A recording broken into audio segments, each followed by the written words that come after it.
Hello and welcome to study point. तो दोस्तों आज रेलवे एनटीपीसी और ग्रुप डी का प्रैक्टिस सेट नंबर 7 है। तो चलिए इसे देख लेते हैं। उससे पहले इस चैनल पे आप नए हैं तो इसे सब्सक्राइब कर दें और बेल आइकन दबा दें ताकि हम इस पे अपलोड किए गए सारे वीडियो का नोटिफिकेशन आपको मिलता रहे। और अगर आप इससे पहले वाले प्रैक्टिस सेट नहीं देखे हैं तो उसे भी हमारे चैनल के प्लेलिस्ट में जाके रेलवे के नाम से प्लेलिस्ट बना हुआ है, तो आप उस पर जाके इससे पहले वाला 6 सेट जो अपलोड किए गए हैं उसे देख लें और इसे भी देख लें। तो चलिए शुरू करते हैं। तो पहला क्वेश्चन है एक रेडियो की वॉल्यूम को बढ़ाने पर, तो एक रेडियो की वॉल्यूम को अगर बढ़ाएंगे तो क्या होगा, तो उसमें होगा तीव्रता एवं पिच दोनों बढ़ते हैं। एक रेडियो के वॉल्यूम को बढ़ाने पर तीव्रता एवं पिच दोनों बढ़ते हैं। नेक्स्ट क्वेश्चन नंबर 2 है पेरिकार्डियम व हृदय के बीच कौन सा तरल भरा रहता है। तो पेरिकार्डियम और हृदय के बीच कौन सा तरल भरा रहता है, तो ये भरा रहता है पेरिकार्डियल द्रव। ऑप्शन ए पेरिकार्डियल द्रव भरा रहता है। नेक्स्ट क्वेश्चन नंबर 3, कार्ले की बौद्ध गुफाएं किस राज्य में स्थित है। तो कार्ले की बौद्ध गुफाएं महाराष्ट्र में स्थित हैं।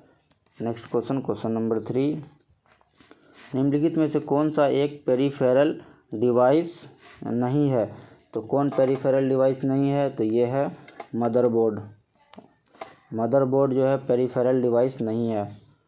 नेक्स्ट क्वेश्चन नंबर 5, निम्नलिखित में से कौन सी एक अक्षीय हड्डी नहीं है। अक्षीय हड्डी नहीं है तो कौन नहीं है, तो ये कंधा जो है अक्षीय हड्डी नहीं है। एक्साइल बोन नहीं है। नेक्स्ट क्वेश्चन नंबर 6 है मानव त्वचा की औसत मोटाई कितनी होती है। तो मानव त्वचा की औसत मोटाई 2 मिलीमीटर होती है। नेक्स्ट क्वेश्चन नंबर 7, निम्नलिखित में से कौन सा मानव शरीर की परमाणु संरचना का एक हिस्सा नहीं है। इस चीज़ पे गौर किया जाता है। तो परमाणु संरचना का एक हिस्सा नहीं है तो कौन नहीं है, तो ये लेड। ऑप्शन डी लेड नहीं है मानव शरीर की परमाणु संरचना का एक हिस्सा। नेक्स्ट क्वेश्चन नंबर 8, निम्नलिखित में से बृहस्पति का चंद्रमा कौन सा नहीं है। तो बृहस्पति का चंद्रमा इनमें से कौन सा नहीं है, तो ये टाइटन नहीं है। ऑप्शन बी टाइटन बृहस्पति का चंद्रमा नहीं है। नेक्स्ट क्वेश्चन नंबर 9 है मनुष्यों में एक संयोजी उत्तक का उदाहरण को पहचाने। संयोजी उत्तक का उदाहरण को पहचानने बोल रहा है, तो ये कौन है, तो ये हड्डी मनुष्यों में एक संयोजी उत्तक का उदाहरण है। नेक्स्ट क्वेश्चन नंबर 10, जब वस्तुओं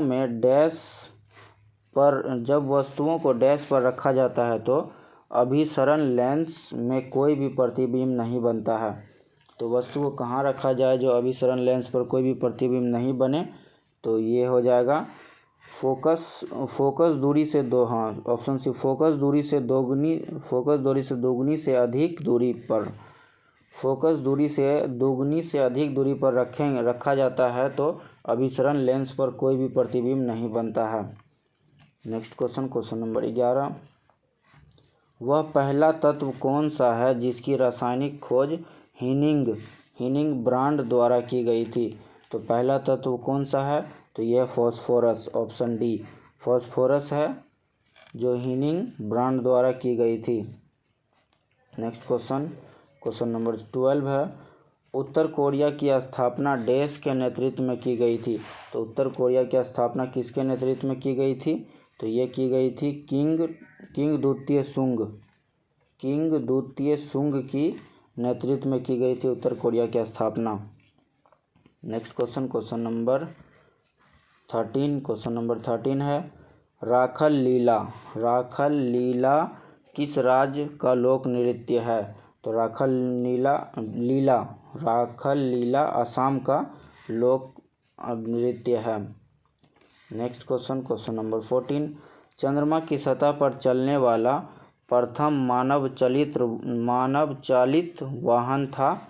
तो कौन था चंद्रमा की सतह पर चलने वाला मानव चालित वाहन, तो ये था lunar rover. Option C lunar rover चंद्रमा की सतह पर चलने वाला पहला मानव चालित वाहन था, लूनार रोवर।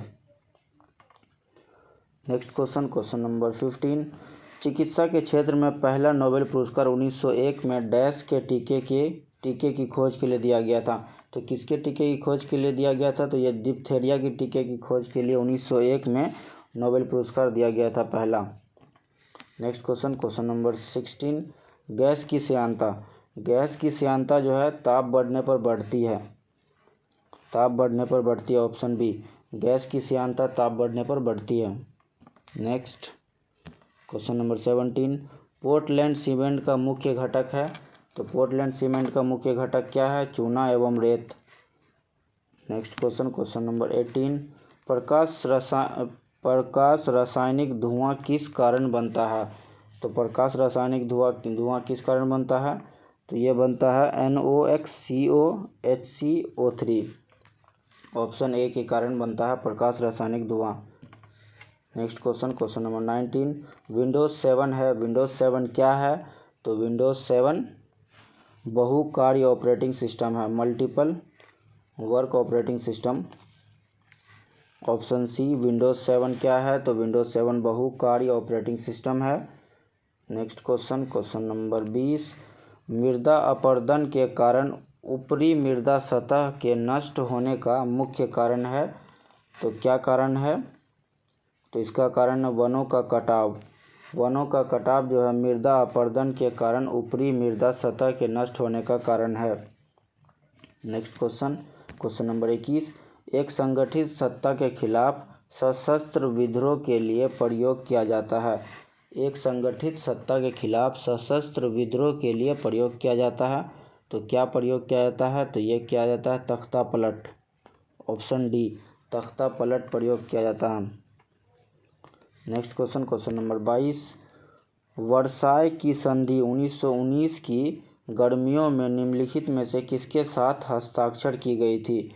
तो किसके साथ हस्ताक्षर की गई थी? तो ये जर्मनी के साथ हस्ताक्षर की गई थी वर्साय की संधि 1919 में।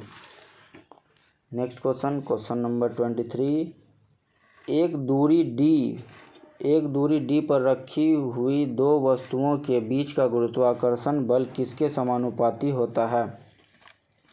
तो किसके समानुपाती होता है? तो ये 1/d² के समानुपाती होता है। Next question number 24। ध्वनि और प्रकाश तरंगों के बारे में निम्नलिखित कथनों में से कौन सा सही है?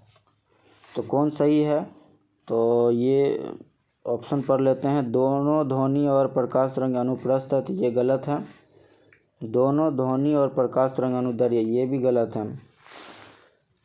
और तीसरा क्या है? ध्वनि तरंग अनुप्रस्थ लेकिन प्रकाश नहीं, ये भी गलत है। और चौथा, ध्वनि तरंग अनुदैर्घ्य होती है लेकिन प्रकाश तरंग अनुप्रस्थ होती है, तो ये सही है। ऑप्शन डी सही है। ध्वनि तरंग जो होती है अनुदैर्घ्य तरंग होती है और प्रकाश तरंग जो होती है अनुप्रस्थ तरंग होती है, तो ये सही है। Next question number 25। किस त्वचा में संयोजी इलेक्ट्रॉन की संख्या कम से कम होती है? तो किस त्वचा में होती है संयोजी इलेक्ट्रॉन की संख्या कम से कम? तो ये सोडियम में होती है। Next question number 26। चीन की महान दीवार के 30% हिस्से का हाल ही में समाप्त हो जाना संज्ञान में आया है, ऐसा किस कारण से हुआ है? तो ऐसा किस कारण से हुआ है? तो ऐसा हुआ है प्राकृतिक कारण और घर बनाने के लिए ईंटों की चोरी।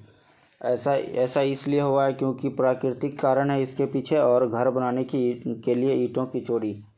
नेक्स्ट क्वेश्चन नंबर 27 है।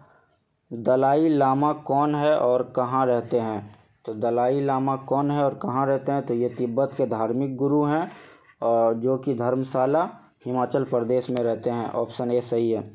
दलाई लामा जो है तिब्बत के धार्मिक गुरु हैं और जो धर्मशाला हिमाचल प्रदेश में रहते हैं। Next question number 28। पादप अंग जो सूर्य के प्रकाश को अवशोषित कर सकते हैं, तो वो कौन से अंग है? तो वो है केवल chloroplast. Option A option B है केवल क्लोरोप्लास्ट। बी में लिखा हुआ है केवल क्लोरोप्लास्ट। नेक्स्ट क्वेश्चन नंबर 29, फूल वाले पौधे निम्न समूहों के हैं। तो फूल वाले पौधे आवृत बीजी समूह के हैं। फूल वाले पौधे आवृत बीजी समूह के होते हैं। Next question number 30, Mahatma Buddha के महापरिनिर्वाण के बाद पहली बार बौद्ध संगीति कहाँ आयोजित की गई थी। तो पहली बार बौद्ध संगीति राजगिरी में आयोजित की गई थी।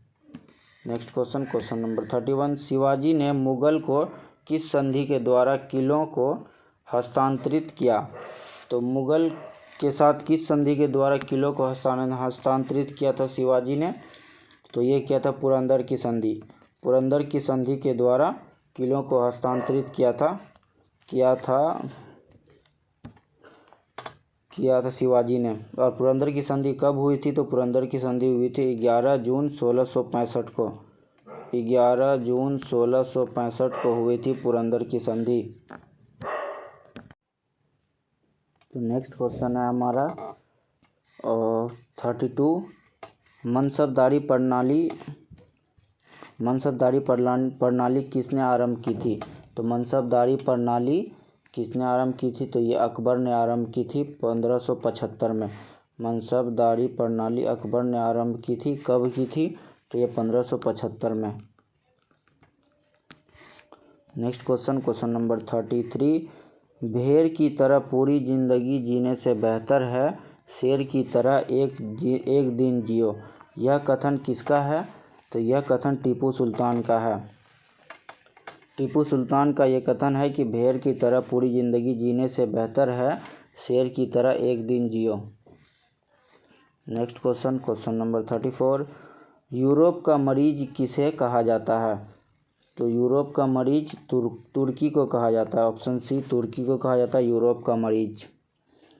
Next question number 35, Gandhi ji ने नमक कानून किस तिथि को भंग किया था। तो गांधी जी नमक कानून किस तारीख को तोड़ा था।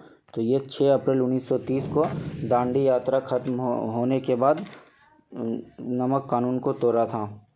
नेक्स्ट क्वेश्चन नंबर 36, व्हीलर द्वीप का नया नाम क्या है। तो व्हीलर द्वीप का नया नाम क्या रखा गया। तो ये रखा गया अब्दुल कलाम द्वीप। नेक्स्ट क्वेश्चन नंबर 37, दुनिया में दूसरी सबसे ऊंची चोटी कौन सी है। तो दूसरी सबसे ऊंची चोटी कौन सी है। तो ये है केटू की ऊंचाई कितनी है। तो ये है 8611 मीटर। 8611 मीटर केटू की ऊंचाई है। नेक्स्ट क्वेश्चन नंबर 38 है, जिस महाद्वीप से होकर काल्पनिक रेखाएं मतलब कर्क रेखा, मकर रेखा और भूमध्य रेखा गुजरती है वह है। तो वह कौन सा महाद्वीप है वो। तो वो है अफ्रीका महाद्वीप। अफ्रीका महाद्वीप से होकर भूमध्य रेखा, मकर रेखा और कर्क रेखा गुजरती है। नेक्स्ट क्वेश्चन नंबर 39, रेडियो तरंगों के संचरण के लिए प्रयुक्त वायुमंडल का स्तर है। तो रेडियो तरंग के संचरण के लिए प्रयुक्त वायुमंडल का स्तर क्या है। तो ये है आयन मंडल। ऑप्शन सी, आयन मंडल। नेक्स्ट क्वेश्चन नंबर 40, धर्म गार्जियन किन दो देशों के बीच आयोजित होने वाला युद्ध अभ्यास है। तो किन दो देशों के बीच होने वाला युद्ध अभ्यास है। तो ये है Bharat Japan. Option A, Bharat Japan के बीच होने वाला युद्ध अभ्यास है। नेक्स्ट क्वेश्चन नंबर 41, WTO के अनुसार पोलियो अब केवल विश्व के 2 देश पाकिस्तान और डैश में है। शेष विश्व पोलियो से मुक्त हो गया है। तो पोलियो पाकिस्तान और किस में है। तो पोलियो पाकिस्तान और अफ़गानिस्तान में भी है। बाकी देश जो है पूरा विश्व जो है शेष विश्व पोलियो से मुक्त हो गया है। नेक्स्ट क्वेश्चन नंबर 42 है, लोकसभा की प्रथम महिला सचिव थी। तो लोकसभा की प्रथम महिला सचिव कौन थी। तो ये थी स्नेहलता श्रीवास्तव। ऑप्शन बी, लोकसभा की प्रथम महिला सचिव थी। नेक्स्ट क्वेश्चन नंबर 43, ये है सूरजताल झील कहाँ स्थित है। तो सूरजताल झील कहाँ स्थित है। यह हिमाचल प्रदेश में स्थित है। Next question number 44, मांच। मांच किस राज्य का लोक नृत्य है? तो किस राज्य का है? तो ये मध्य प्रदेश राज्य का लोक नृत्य है मांच। तो दोस्तों रेलवे एनटीपीसी का सेट नंबर 7 समाप्त हो गया है। तो ये वीडियो आपको अच्छा लगे तो इसे लाइक करें, अपने दोस्तों में शेयर करें, और इस चैनल पे आप नए हैं तो इसे सब्सक्राइब करें और बेल आइकन दबा दें ताकि इस चैनल पे अपलोड किए गए वीडियो का नोटिफिकेशन आपको मिलता रहे। और इससे पहले वाला अगर सेट आपने नहीं देखा तो उसे भी अपनी प्लेलिस्ट में जाके आरआरबी रेलवे के नाम से प्लेलिस्ट बना होगा, तो उसमें जाके बाकी के सेट देख लें। और इस वीडियो का पीडीएफ हमारे टेलीग्राम चैनल पर मिल जाएगा, और टेलीग्राम चैनल का लिंक डिस्क्रिप्शन बॉक्स में दे दिया गया है, तो आप लिंक पे जाएं और हमारा चैनल ज्वाइन करें। Thank you.